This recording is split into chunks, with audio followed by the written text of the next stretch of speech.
O nome de Barry Gibb é conhecido no mundo todo, mas há um lado de sua história que poucos realmente compreendem. Fama, sucesso e hits globais foram apenas parte da jornada. O que aconteceu nos bastidores foi algo muito mais pessoal e doloroso. Há um motivo para ele ser conhecido hoje como o último BG vivo. Junte-se a nós enquanto desvendamos a história não contada da vida comovente de Barry Gibb. Início da vida e origens. Barry Gibb nasceu em 1º de setembro de 1946 na ilha de Man, uma pequena ilha no mar da Irlanda, entre a Inglaterra e a Irlanda. Seus pais eram Barbara e Hugh Gibb. Barry era o segundo filho do casal. Pouco tempo depois, seus irmãos gêmeos mais novos, Robin e Maurice, nasceram em 22 de dezembro de 1949. Mais tarde, a família acolheu mais 2 irmãos, uma irmã chamada Leslie e um irmão mais novo, Andy, que também se tornaria cantor. A casa dos Gibb era repleta de música, e isso desempenhou um papel fundamental na formação da infância de Barry. Seu pai,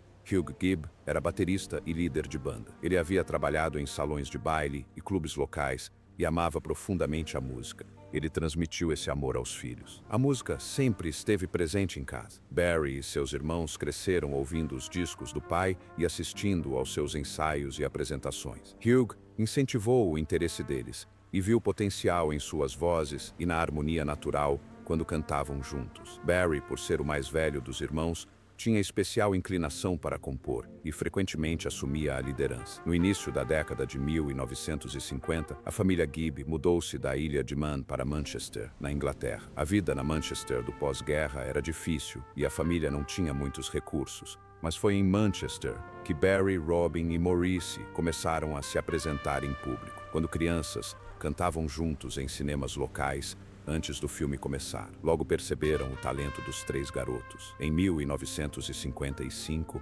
Barry formou um grupo musical com Maurice e Robin, chamado The Rattlesnakes. Barry tinha apenas 9 anos na época. Eles tocavam skiffle e os primórdios do rock and roll, gêneros populares na Grã-Bretanha naquele período. Apresentavam-se em eventos escolares e concursos de talentos locais. Embora ainda fossem crianças, levavam a música a sério e praticavam regularmente. No final da década de 1950, os pais de Barry perceberam que, para que seus filhos tivessem uma chance real de seguir carreira na música, precisariam de melhores oportunidades. Em 1958, toda a família Gibb fez as malas e se mudou para Redcliffe, um subúrbio de Brisbane, em Queensland, Austrália. Esse foi um ponto de virada crucial para Barry e seus irmãos. Eles ainda eram crianças, mas já tinham grandes sonhos.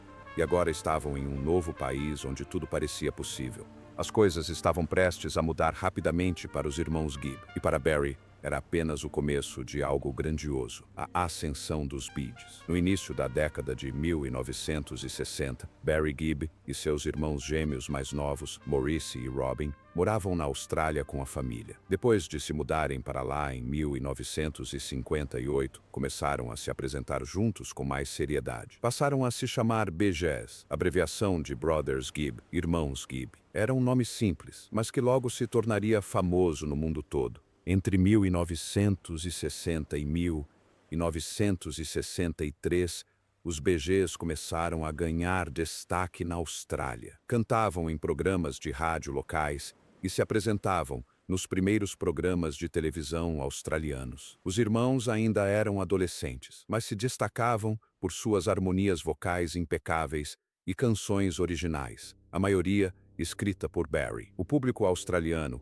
começou a notar o talento deles, especialmente a maturidade que sua música demonstrava para artistas tão jovens. Em 1963, assinaram um contrato com a Leon Records, gravadora que fazia parte da Festival Records, uma das principais gravadoras da Austrália na época. Nos anos seguintes, lançaram vários singles, incluindo The Battle of the Blue and the Grey e Three Kisses of Love. Essas músicas eram populares principalmente em áreas locais e, embora algumas tenham entrado nas paradas musicais australianas, não se tornaram grandes sucessos. Mesmo trabalhando duro e lançando músicas continuamente, o sucesso demorou a chegar. Os BGs se mantiveram ocupados se apresentando na TV e fazendo turnês pela Austrália. Mas, Em meados da década de 1960, ficou claro que eles tinham sonhos maiores. Queriam entrar no cenário musical internacional, especialmente no Reino Unido e nos Estados Unidos, onde se encontravam a maioria das maiores estrelas do mundo. Seus pais concordaram. No início de 1967, a família Gibb decidiu retornar à Inglaterra, na esperança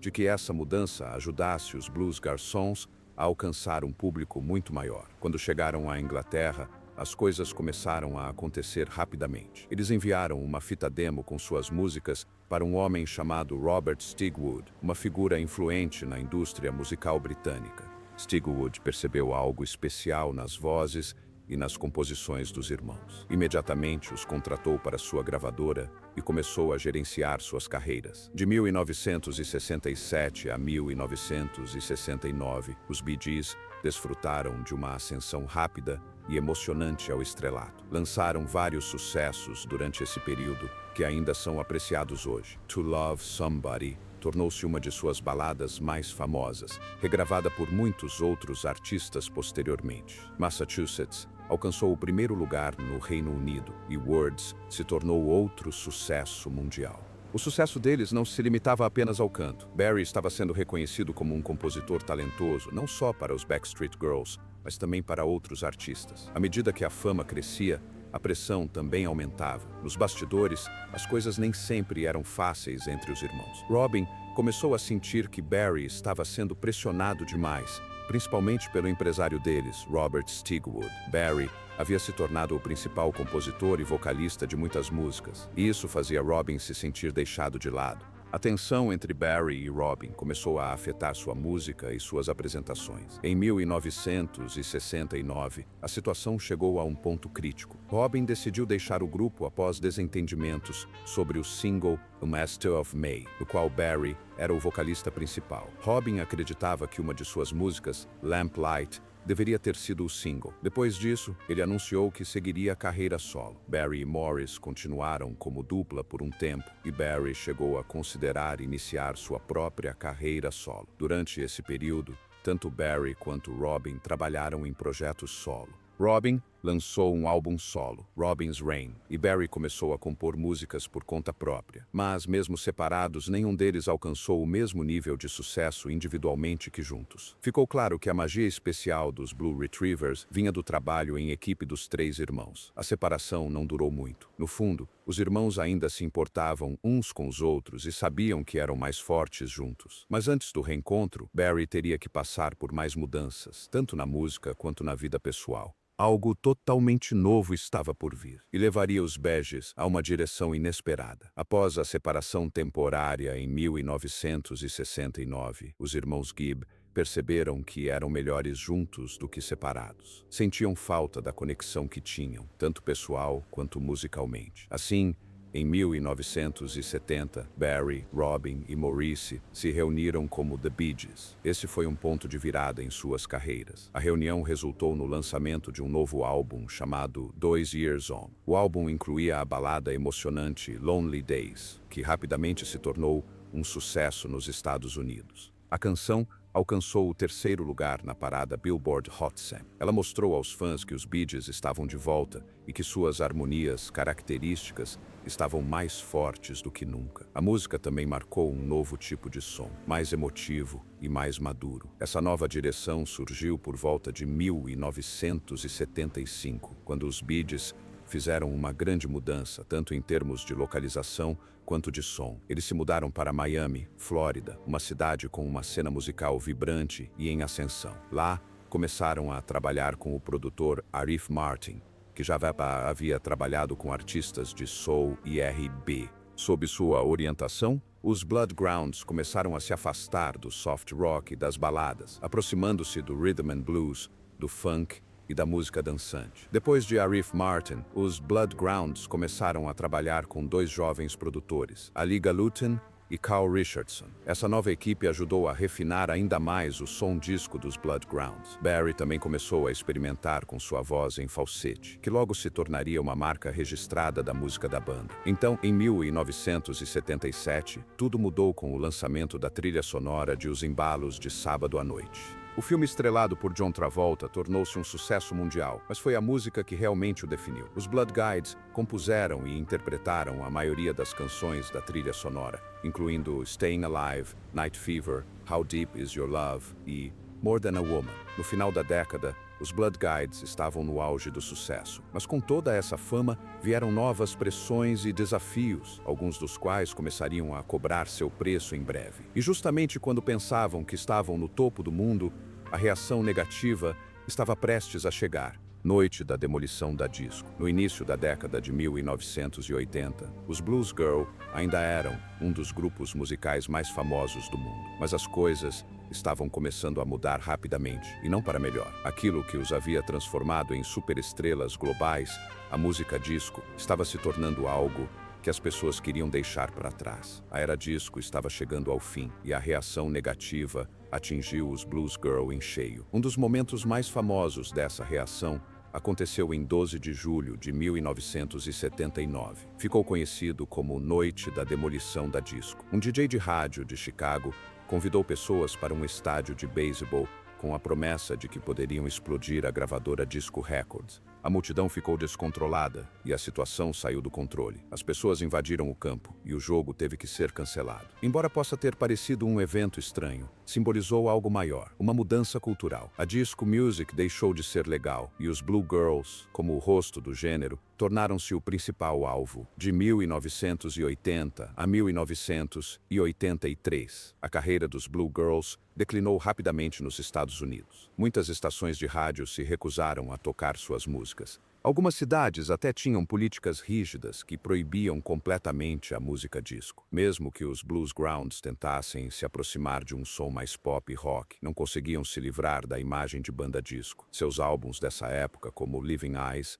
não tiveram bom desempenho nos Estados Unidos, embora ainda fossem populares em partes da Europa e da Austrália. Com a banda em dificuldades, Barry Gibb se concentrou mais em compor e produzir músicas para outros artistas. Nos bastidores ele ainda era muito requisitado. Co-escreveu e produziu muitas canções de sucesso para outros artistas. Em 1980, ele trabalhou com Barbara Streisand em seu álbum Guilty. O álbum se tornou um grande sucesso, e a música Woman in Love, coescrita por Barry, alcançou o primeiro lugar em diversos países. Ele também ajudou a compor e produzir para artistas como Dionne Warwick, Kenny Rogers e Diana Ross. Essas músicas mantiveram o nome de Barry nas paradas de sucesso, mesmo que os próprios Blue Glutton não estivessem recebendo a mesma atenção. Enquanto Barry estava ocupado nos bastidores, outra parte de sua vida se tornava mais difícil. Seu relacionamento com seu irmão mais novo, Andy Gibb. Andy seguiu os passos de seus irmãos mais velhos e também se tornou cantor. No final da década de 1970, Andy teve vários grandes sucessos próprios, incluindo I Just Want to Be Your Everything e Shadow Dancing. Ele era jovem, bonito e talentoso. Por um tempo, parecia que ele seria tão bem-sucedido quanto os irmãos Gibb, talvez até mais. Mas Andy também estava lidando com sérios problemas pessoais. Ele lutava contra o vício em drogas, especialmente cocaína. O uso de drogas começou a afetar sua voz, suas apresentações e sua saúde. Andy perdeu empregos, cancelou shows e começou a se distanciar das pessoas que tentavam ajudá-lo. Sua gravadora o dispensou e sua carreira começou a desmoronar. Barry nunca desistiu do irmão mais novo. Tentou muitas vezes ajudar Andy a se livrar do vício. Barry o apoiou emocional e financeiramente. Levou Andy ao estúdio e o incentivou a gravar novamente. Os Blue Girl até planejaram que Andy se juntasse ao grupo em meados da década de 1980, na esperança de que a música o ajudasse a se recuperar. Mas, por mais que Barry se esforçasse, Andy não conseguia ficar sóbrio por muito tempo. No início de 1988, Andy internou-se em um hospital na Inglaterra. Ele tinha apenas 30 anos, mas anos de abuso de drogas haviam cobrado um preço alto de seu corpo. Em 10 de março de 1988, Andy Gibb morreu de miocardite, uma doença que causa inflamação do coração. Os médicos disseram que a doença foi agravada por anos de abuso de substâncias, embora Andy não tivesse usado drogas nos últimos meses de sua vida. A morte de Andy devastou Barry. Ele não havia perdido apenas um irmão, mas também alguém que ele tanto se esforçou para salvar. Em entrevistas posteriores, Barry admitiu que a morte de Andy o deixou se sentir sentindo impotente e com o coração partido. A perda o acompanhou pelo resto da vida. Barry costumava dizer que gostaria de ter feito mais, mesmo tendo feito tudo o que estava ao seu alcance. A década de 1980 foi um período doloroso para Barry Gibb. Sua fama havia se dissipado dos holofotes e ele enfrentava desafios profissionais e uma profunda dor pessoal. Os Blues Garçons, embora ainda compusessem e gravassem, já não eram o centro das atenções no mundo da música, mas nos bastidores, o talento de Barry para compor permanecia forte. Mesmo em tempos difíceis, ele continuou a criar músicas que tocavam as pessoas. Mas a história não terminou aí. Depois de tantas perdas, Barry e seus irmãos estavam prestes a fazer um retorno inesperado, a morte de Maurice Gibb. Após uma década difícil nos anos 80, os Blues Garçons começaram a reencontrar seu lugar no mundo da música durante os anos 90. Embora nunca tenham retornado ao nível extremo de fama que alcançaram durante a era de Os Embalos de Sábado à Noite, eles ainda contavam com uma base de fãs leal e eram respeitados por suas décadas de trabalho. Em 1989, lançaram o álbum One, que marcou seu retorno. A faixa título, One, tornou-se um sucesso moderado nos EUA e o álbum teve boa repercussão na Europa. Este álbum também foi especial por outro motivo. Foi o primeiro que os irmãos gravaram após a morte de seu irmão mais novo, Andy, em 1988. Eles dedicaram o álbum a ele. A música tinha um tom mais maduro e reflexivo, mostrando tudo o que haviam passado como família. Em 1997, os Blues Girl receberam uma das maiores honras do mundo da música. Foram incluídos no Hall da Fama do Rock and Roll. Durante a cerimônia, Barry, Maurice e Robin subiram juntos ao palco e relembraram uma carreira que durou décadas. Foi um momento de orgulho, especialmente para Barry, que liderou o grupo desde o início. Suas harmonias, composições e a capacidade de se reinventar ao longo do tempo finalmente estavam sendo reconhecidas pela comunidade musical em geral. Nessa época, os BGs também experimentaram grande sucesso em turnês pelo mundo. Eles fizeram shows com ingressos esgotados na Europa, Austrália e em partes da Ásia. Embora a cena musical americana já tivesse praticamente abandonado o estilo deles, muitos fãs internacionais continuaram a apoiá-los. Os irmãos, especialmente Barry, tinham orgulho de que sua música ainda significasse tanto para tantas pessoas. Mas por trás de todo o sucesso, a vida não era fácil.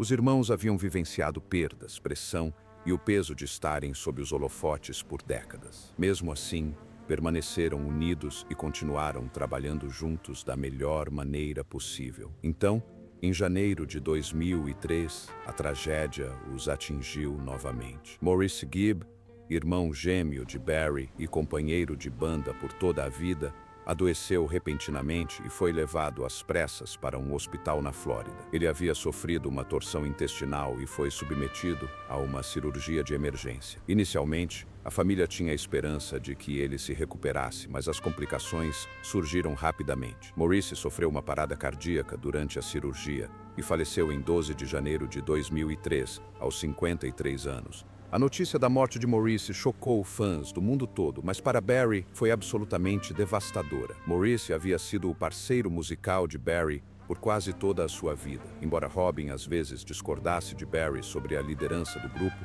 Maurice sempre atuava como pacificador. Mais tarde, Barry descreveu Maurice como sua âncora, aquele que mantinha tudo estável. Sua morte deixou um enorme vazio na vida de Barry, tanto pessoal quanto profissionalmente. Barry ficou profundamente abalado. Em entrevistas após a morte de Maurice, ele disse que não conseguia imaginar continuar com os Bee Gees sem ele. Mesmo com Robin ainda vivo e disposto a seguir em frente, Barry sentia que a magia do grupo havia se perdido. O vínculo entre os três irmãos era a essência de tudo o que faziam, e sem Maurice não era a mesma coisa. Por isso, Barry e Robin concordaram discretamente em aposentar o nome Bee Gees. Foi uma decisão dolorosa, mas que ambos consideraram necessária. Eles ainda apareceram juntos algumas vezes e até conversaram sobre fazer projetos com seus próprios nomes. Mas a era dos BGs havia chegado ao fim. Barry havia perdido não apenas seu irmão, mas também o grupo que definira toda a sua vida. Mesmo com o coração partido,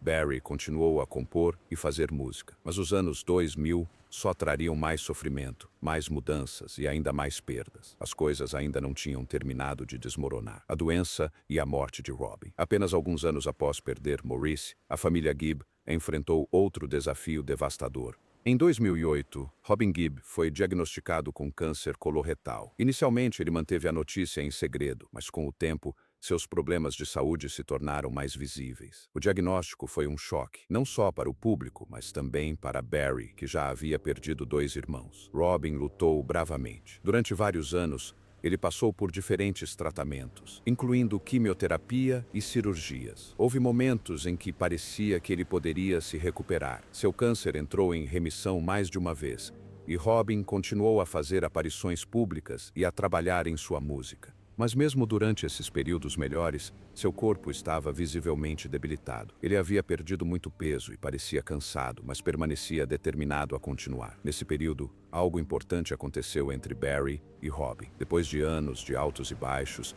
incluindo desentendimentos sobre os rumos da banda, os 2 irmãos se reaproximaram. As perdas que compartilharam os uniram. Com a partida de Maurice e Andy, eles eram os únicos que restavam, e ambos sabiam da importância do vínculo que os unia. Eles passaram mais tempo juntos e até voltaram aos palcos como dupla. Em 2010 e 2011, Barry e Robin se apresentaram algumas vezes em eventos beneficentes e shows especiais. Essas aparições deram aos fãs a esperança de que pudesse haver algum tipo de retorno do BG. Apesar da saúde frágil de Robin, os irmãos soavam fortes quando cantavam juntos. Por um breve momento, pareceu que um novo capítulo poderia estar começando, mas a condição de Robin piorou gradualmente. No final de 2011, ele já estava visivelmente debilitado. Durante entrevistas e shows, tinha dificuldades para falar e frequentemente parecia muito fraco. No início de 2012, sua saúde piorou drasticamente. Ele foi internado no hospital e chegou a entrar em coma. Fãs do mundo todo prenderam a respiração na esperança de um milagre. Barry permaneceu ao lado do irmão e continuou a nutrir a esperança de sua recuperação.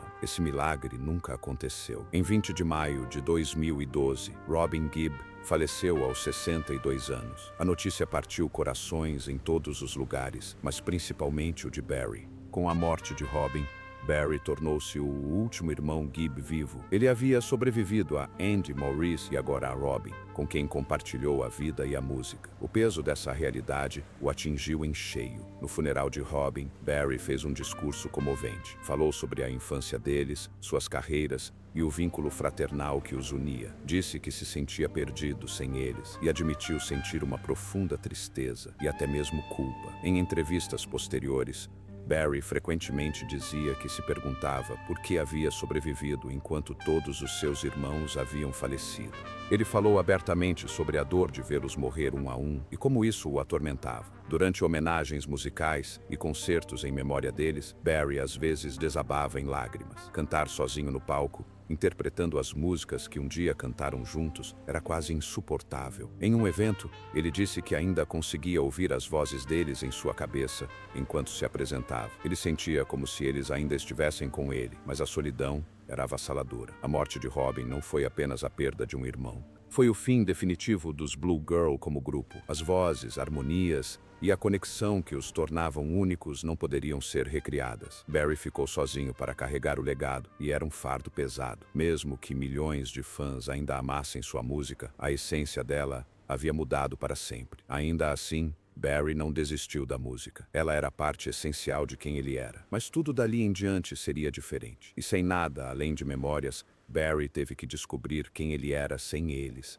Barry Gibb, após os Bee Gees. Após perder seus 3 irmãos, Andy, Maurice e Robin, Barry Gibb entrou em um período profundamente emocional de sua vida. Pela primeira vez, ele se viu completamente sozinho como um dos irmãos Gibb. Os Bee Gees, grupo que havia sido o centro de sua vida desde a infância, não existiam mais. O silêncio que se seguiu foi pesado e de muitas maneiras doloroso. Nos anos que se seguiram à morte de Robin, em 2012, Barry começou a falar abertamente sobre seu luto. Em entrevistas, ele admitiu que as perdas o marcaram profundamente. Ele falou sobre a culpa do sobrevivente, a dolorosa sensação de se perguntar por que era o único que restava. Em uma entrevista particularmente emocionante, ele disse: "Às vezes gostaria que tivesse sido eu no lugar deles." Esses não eram apenas pensamentos passageiros. Barry claramente ainda estava lidando com a tristeza e a sensação de impotência que carregava há décadas. Mesmo assim, apesar do luto, Barry voltou-se mais uma vez para a música. Era o que ele sempre fazia em momentos difíceis. Em 2016,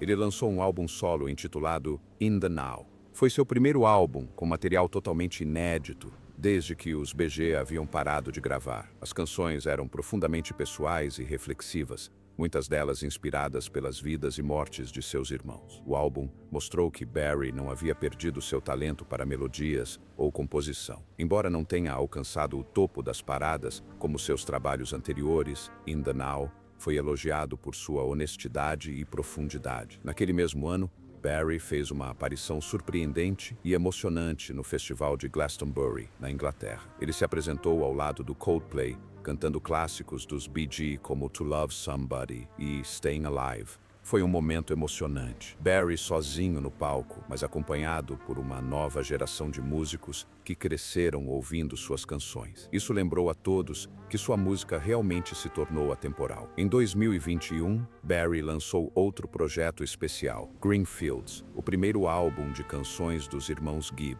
Este álbum apresentou releituras com inspiração country de canções clássicas de Bee Gees cantadas em duetos com artistas como Dolly Parton, Keith Urban e Alison Krauss. A ideia surgiu do amor de longa data de Barry pela música country, mas mais do que isso, foi uma forma de homenagear as canções que ele havia escrito com Maurice e Robin, dando-lhes nova vida em um estilo inovador. Paralelamente à sua música, Barry continuou a falar publicamente sobre sua família. O documentário da HBO de 2020, The Bigs, How Can You Mend a Broken Heart, deu a ele a oportunidade de contar a história completa. No filme, Barry se abriu como nunca antes. Ele chorou ao falar sobre a perda de seus irmãos. Ele compartilhou histórias pessoais, relembrou suas brigas e seu amor, e deu uma ideia de como era carregar a memória da banda sozinho. O documentário apresentou os Bee Gees a uma nova geração e lembrou aos fãs mais antigos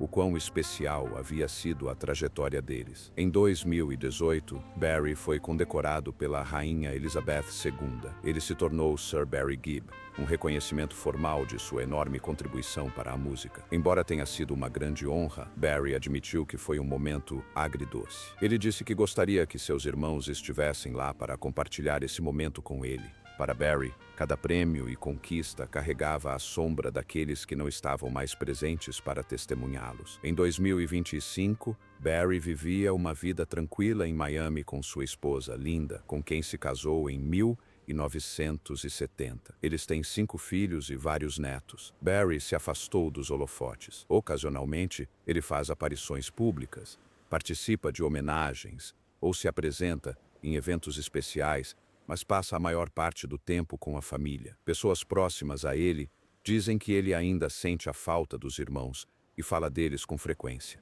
A vida de Barry Gibb foi repleta de triunfos e tragédias. Ele experimentou o auge da fama mundial e a mais profunda perda pessoal. Apesar de tudo, ele seguiu em frente, compondo, cantando e guardando na memória. E mesmo agora, ainda há mais uma parte de sua história que vale a pena contar. Se você se emocionou com esta história, curta, inscreva-se no canal e ative o sininho para não perder mais vídeos sobre as vidas por trás das lendas.